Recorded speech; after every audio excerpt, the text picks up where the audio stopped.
Quisiera comenzar agradeciéndole en nombre de todos los rectores de las universidades públicas de Andalucía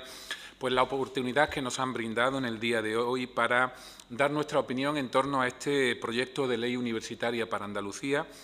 un texto normativo esencial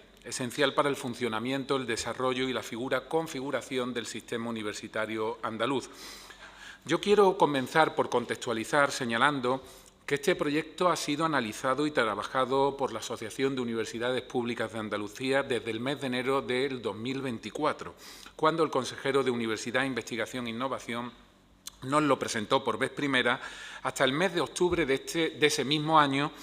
momento en el que se celebró el Consejo Andaluz de Universidades, en el que, tras varios meses de estudio, de intercambio de borradores, de ideas y de diferentes propuestas, decidimos emitir informe favorable para que se iniciase su tramitación. Y además tengo que señalar que durante ese periodo de tiempo llevamos a cabo un ejercicio de diálogo y de búsqueda de consensos especialmente intenso y fructífero con la consejería. Ahora bien, también tengo que decir que, como ya habrán podido comprobar, ha pasado más de un año desde que emitimos aquel informe. Y a lo largo de este tiempo se han introducido distintas modificaciones y cambios, algunos de menor calado y otros de mayor importancia o sustanciales, que afectan al texto original y sobre los que no pudimos pronunciarnos en aquel momento por razones más que obvias. Además, algunas cuestiones que entendíamos que estaban resueltas y consensuadas, incluso aclaradas a través de las últimas alegaciones que presentamos durante el periodo de exposición pública de la lupa, aparecen en esta última versión con una redacción diferente a la que nosotros esperábamos. Por todo ello, es imprescindible que explique a esta comisión, con el detalle que me permite el tiempo que me ha sido asignado, cuál es nuestra opinión respecto a estas nuevas cuestiones. En primer lugar, tengo que señalar que una serie de normas podrían conculcar el derecho fundamental a la autonomía universitaria consagrado en el artículo 27.10 de la Constitución y desarrollado por el Tribunal Constitucional en su sentencia 2687 como un instrumento esencial para garantizar la libertad de docencia, de investigación y de estudio. Hay que tener en cuenta que la vulneración de este derecho fundamental es algo especialmente grave, por cuanto podría afectar a la propia constitucionalidad del proyecto de ley y por eso, de ahí nuestra preocupación y nuestro deseo de que las consideraciones que a continuación voy a llevar a cabo se tengan en cuenta por el propio futuro y bien de la norma. Por ejemplo, los artículos 37.3 y 61.3 establecen que la relación de puestos de trabajo tanto del personal docente como del personal administrativo debe aprobarse mediante una orden de la persona titular de la consejería competente en materia de universidades. La consejería siempre ha aprobado, como es lógico, nuestras ofertas de empleo público de las universidades, en esa lógica de supervisar los gastos consolidables de las plantillas, pero jamás se ha involucrado en cómo se configura internamente la plantilla de cada universidad, ya que precisamente, permítanme decirles, eso forma y parte ineludible de la autonomía de personal y organizativa consagrada en la Constitución. Pero es más, el propio artículo 57 de la LOSU, en su apartado sexto, establece en lo relativo a los presupuestos de las universidades que al estado de gastos corrientes se acompañará la relación de puestos de trabajo de todo el personal, determinándose, por lo tanto, con claridad que la aprobación de la relación de puestos de trabajo es una competencia exclusiva de las universidades y, concretamente, según también establece la propia LOSU, es una competencia del Consejo de Gobierno. Por otro lado, una serie de artículos como el 80.8, el 81.4, el 86.3 y el 87 establecen el número máximo de miembros o de personas que pueden conformar los órganos colegiados de la universidad, concretamente el claustro, el Consejo de Gobierno, las facultades, escuelas y los departamentos. Desde nuestro punto de vista, se trata de una flagrante restricción de la autonomía universitaria en su dimensión de lo que se llama la autonomía universitaria organizativa interna, y además incluso es una modificación, o más que una modificación, es una vulneración de la reserva estatutaria que establece la propia LOSU en esta materia en favor de los estatutos de la universidad. Conviene recordar, además, que al tratarse de una cuestión que afecta a un derecho fundamental, tan solo puede regularse mediante ley orgánica y nunca mediante legislación autonómica universitaria. En materia de contratación, por ejemplo, el artículo 48, en su párrafo quinto, establece que la Consejería competente en materia de universidades revisará semestralmente las causas de contratación del profesorado sustituto. Nuevamente es una injerencia injustificada de la Administración pública en general en el ejercicio de la autonomía universitaria. Amén, y esto es muy importante destacarlo, de que esta previsión puede conllevar un incremento de los controles burocráticos que ralenticen y acaben afectando el propio empleo de esta figura. Por otro lado, también me permito recordar que las comunidades autónomas con carácter general no tienen capacidad ni competencia para modificar los requisitos contractuales que establecen las figuras reconocidas en la LOSU, como por ejemplo ocurre en el artículo 49 relativo a la figura de profesorado asociado, ya que me permito recordar que el Estado es el único que tiene competencia en materia de legislación laboral, tal y como establece el artículo 149.1.7 y el propio artículo 35.2 de la Constitución española. También una consideración especial me van a permitir que haga el nuevo artículo 56.2, donde se establece la obligatoriedad de que las universidades cuenten con un interventor o interventora, funcionario perteneciente al cuerpo de interventores de cualquier administración pública encargado del control económico interno. Nos causa sorpresa la aparición de este artículo y de esta figura por dos razones que quiero decirle. En primer lugar, porque ya habíamos llegado a un acuerdo en estas negociaciones que habíamos hecho con la Consejería para que la incorporación de esta figura fuera facultativa, no imperativa para las universidades, por lo que, como es lógico, desconocemos en este momento a qué razón sobrevenida responde este enigmático cambio de opinión en torno al cual no se nos ha permitido opinar hasta este momento. Pero, sobre todo, no comprendemos su finalidad,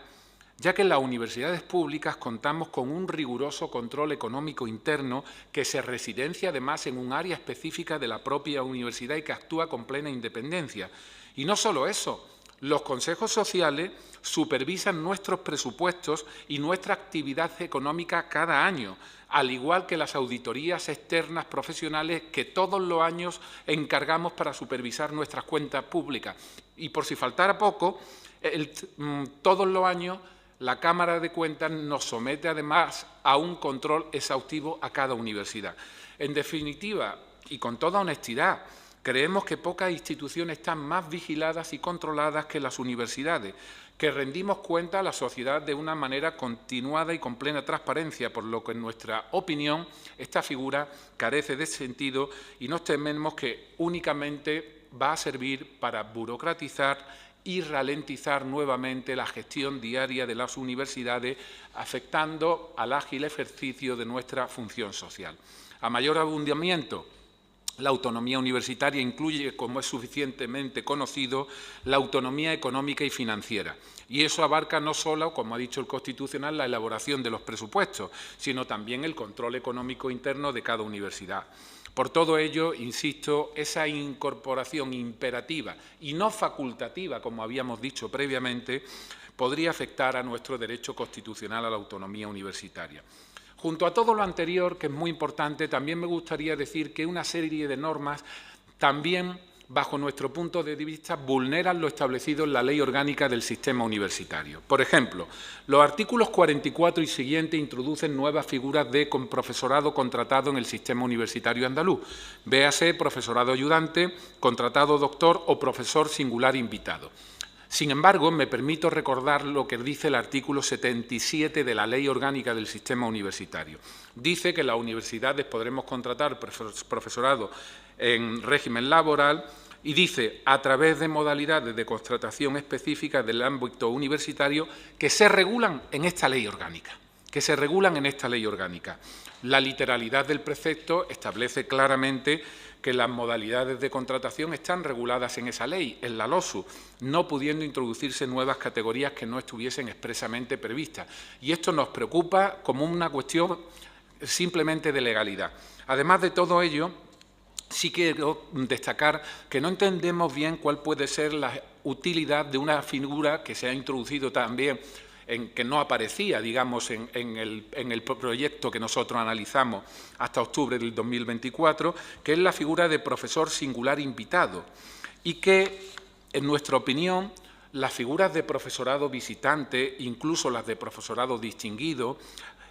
ambas reconocidas legalmente, pueden responder a la finalidad que se busca con esta introducción de esta nueva modalidad. Y por todo ello solicitamos, simplemente por una razón, digamos, de claridad y de simplificación de la propia normativa de profesorado, que se suprima esta figura que entendemos no añade nada especial. Con relación a la categoría de profesorado emérito, aquí también tenemos un problema de competencia entre la LOSU y la LUPA. El artículo 50 de la LOSU es muy claro y dice, el artículo 81, el artículo 50 es el de la LUPA. Dice el artículo 81 de la LOSU,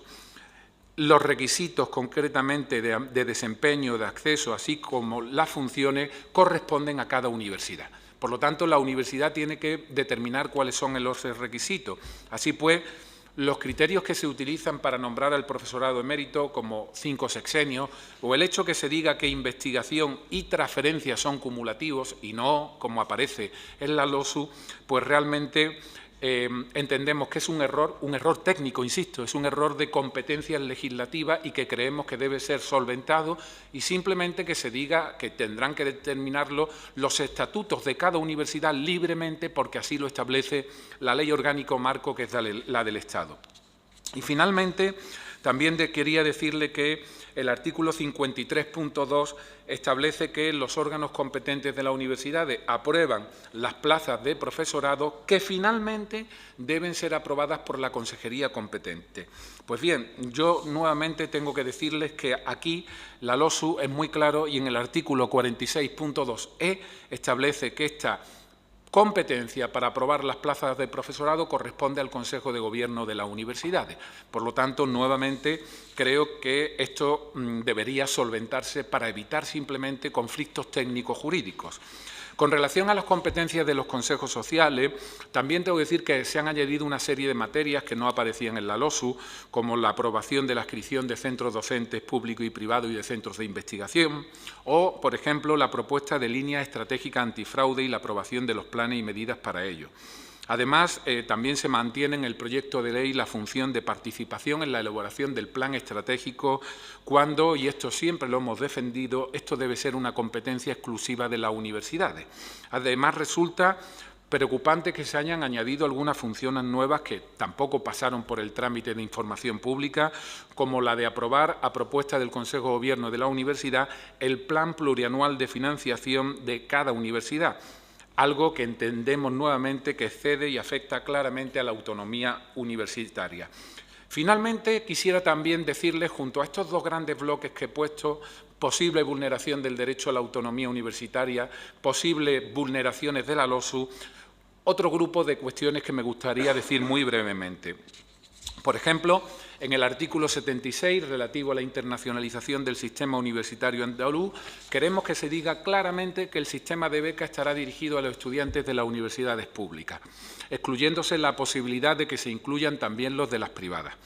En el artículo 76 del borrador original que nosotros estudiábamos aparecía una regulación básica de la Agencia de Calidad Científica y Universitaria de Andalucía, que ha desaparecido. Nosotros entendemos que sería importante recuperar ese artículo porque es bueno que aparezcan al menos las bases de lo que debe ser la agencia para establecer un marco normativo claro que posteriormente se desarrolle reglamentariamente, pero entendemos que en una ley de universidades debe aparecer mencionada. Por lo que se refiere a la composición del Consejo Social, se determina que 9 miembros serán elegidos por el Consejo de Gobierno de la Junta de Andalucía, uno más de los que aparecía en el borrador previo. Bajo nuestro punto de vista, es un número excesivo de personas designadas directamente por el Consejo de Gobierno de la Junta de Andalucía, con independencia de quién esté en la Junta de Andalucía, y, por supuesto, creemos que eso puede, de alguna manera, comprometer la propia autonomía, funcionamiento e independencia del órgano. Con relación a la Universidad Internacional de Andalucía, se dice en la disposición adicional segunda que apoyará a las actuaciones del resto de universidades del sistema universitario andaluz. Hombre, siendo una universidad pública, entendemos que debe apoyar al sistema universitario público, no a todas las universidades de Andalucía, insisto, porque es una universidad pública. Y finalmente, y ya voy terminando, no estamos de acuerdo con la redacción que se ha dado a la disposición transitoria primera relativa a lo que se llama la adaptación por nuevas universidades a los requisitos previstos en la LUPA y que otorga a las universidades que presenten su solicitud de reconocimiento antes de la entrada en vigor de la ley el plazo de 1 año desde la concesión de la autorización de inicio de actividades para adaptarse a la ley, ¿de acuerdo? Es decir, le otorga el plazo de 1 año. Siempre hemos mantenido en el Consejo Andaluz de Universidades que en casos como este debe exigirse a las universidades aún no constituidas que cumplan con el nuevo régimen legal desde un principio, tal y como, por cierto, también establece el Consejo de Estado en su dictamen 540-2021. Por lo tanto, instamos a la Comisión también, al Parlamento, como es lógico, a que modifique esta redacción y, en consecuencia, no se permita que estas universidades inicien su actividad hasta que cumplan con la ley, algo que, por otro lado, parece completamente lógico. Bueno, podría hacer otros muchos comentarios y aclaraciones, pero ya estoy agotando el tiempo, si no lo he agotado, por lo que quedo también a disposición de los diferentes grupos parlamentarios para poder seguir intercambiando opiniones, ideas que se traduzcan, esperamos así, en futuras enmiendas que permitan mejorar la ley, porque se lo digo muy claramente, lo único que nos mueve es contar con la mejor ley que permanezca el mayor tiempo posible, lo cual será un signo claro de su utilidad y pertinencia. Pero antes de terminar me gustaría decir una cosa también importante. Esta ley no podrá ser cumplida en su integridad si no contamos también con una financiación necesaria e imprescindible para hacerla realidad. Podría ponerle muchísimos ejemplos sobre nuevas disposiciones normativas que exigen un desempeño económico muy importante. Por ejemplo, se nos obliga a las universidades públicas, no a las privadas, por cierto, a implementar sistemas de contabilidad analítico en un plazo de 2 años que son muy caros. El artículo 111 nos obliga a contar con un Consejo de Integridad al que tenemos que adscribir medios y personal. Necesitamos, y lo reivindico también, un programa potente de becas para que el estudiantado pueda alcanzar la nueva competencia lingüística que se le exige en el artículo 12. Las nuevas figuras de PDI, como por ejemplo esta de ayudante doctor, son costosas y otros muchos aspectos como internacionalización, cooperación, igualdad y diversidad son de imposible realización si no contamos con una financiación suficiente y específica. Por ello, resulta inexcusable prever y consignar cuanto antes, y así también lo solicitamos con toda honestidad, la financiación que esta ley precisa. Y por ello sería muy importante alcanzar también cuanto antes ese objetivo del 1% en financiación del Producto Interior Bruto. En resumen, y ya sí que termino, en su redacción actual creemos que la LUPA difiere en algunos aspectos sustantivos del borrador que se negoció y que obtuvo el informe favorable de las universidades públicas hace ahora más de 1 año. La formulación que ha llegado a esta Cámara nos preocupa especialmente debido a que allana el camino a ciertas injerencias políticas de futuros gobiernos e invade competencias exclusivas de las universidades. Es más, la propia constitucionalidad de la norma puede estar en entredicho al vulnerar la autonomía universitaria que consagra la Constitución y contradecir incluso, como he dicho, varios elementos relevantes a normas de rango superior. Por todo ello, simplemente desde las universidades públicas de Andalucía les instamos, como representantes que son de las andaluzas y de los andaluces, a que reconsideren la redacción de esta norma básica en estos aspectos que les he dicho aquí con toda franqueza y con todo ánimo constructivo, que de verdad espero que lo entiendan de esta manera, para el buen funcionamiento de nuestro sistema universitario en todos aquellos puntos especialmente conflictivos que he mencionado.